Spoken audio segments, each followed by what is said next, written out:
Hello बच्चों, let us read this question. So the question says derive Einstein's photoelectric equation. तो हमें क्या करना है, आइंस्टाइन ने जो फोटोइलेक्ट्रिक इक्वेशन दिया था उसको डिराइव करना है। तो इस क्वेश्चन को सॉल्व करने के लिए हमारा जो कि कॉन्सेप्ट होगा वो सबसे पहले जान लेते हैं क्या है।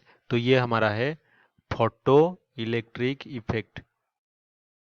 फोटो इलेक्ट्रिक इफेक्ट, तो ये फेनोमेनन जो है वो शो करता है particle nature of light, particle nature of light. तो हमें ये पता है कि जो मैक्स प्लैंक ने क्वांटम थ्योरी दिया था उसके मुताबिक हम ये लिख सकते हैं कि जो एनर्जी है लाइट का वो बहुत सारे फोटोन को लेके कंप्लीट होता है, और जो E इज इक्वल्स टू, अगर एनर्जी ऑफ वन फोटोन हुआ जो कि एक पार्टिकल है एनर्जी का, तो ये एक पैकेट है एनर्जी का, तो ये इज इक्वल्स टू हुआ कितना, h into frequency of that photon new.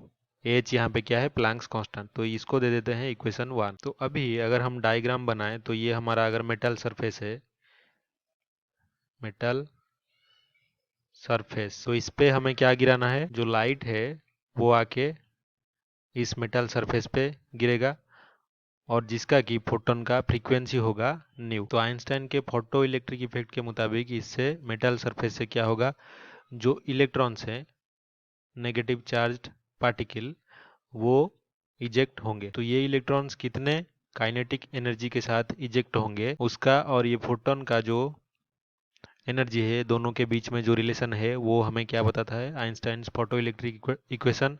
तो मान लीजिए ये जो एनर्जी ऑफ इलेक्ट्रॉन है इसको भी लेते हैं, v is equals to velocity of electrons. तो यहाँ पे आइंस्टाइन के मुताबिक जो टोटल एनर्जी है, टोटल एनर्जी ऑफ फोटोन, ये क्या हो जाता है, डिवाइड हो जाता है टू पार्ट्स में। तो एक पार्ट जो होता है ये वेस्ट हो जाता है, energy required to eject electron from metal surface को हम बोलते हैं वर्क फंक्शन, और दूसरा पार्ट जो है वो डिवाइड हो जाता है, बाकी जितना एनर्जी बचता है टोटल फोटोन के एनर्जी में से वो कन्वर्ट हो जाता है kinetic energy of the ejected electron. तो वर्क फंक्शन को अगर हम फाई नॉट से डिनोट करें और मास ऑफ इलेक्ट्रॉन अगर m हुआ तो काइनेटिक एनर्जी ऑफ इलेक्ट्रॉन क्या हो जाएगा, हाफ m, वेलोसिटी हमने भी लिया था तो m भी स्क्वायर।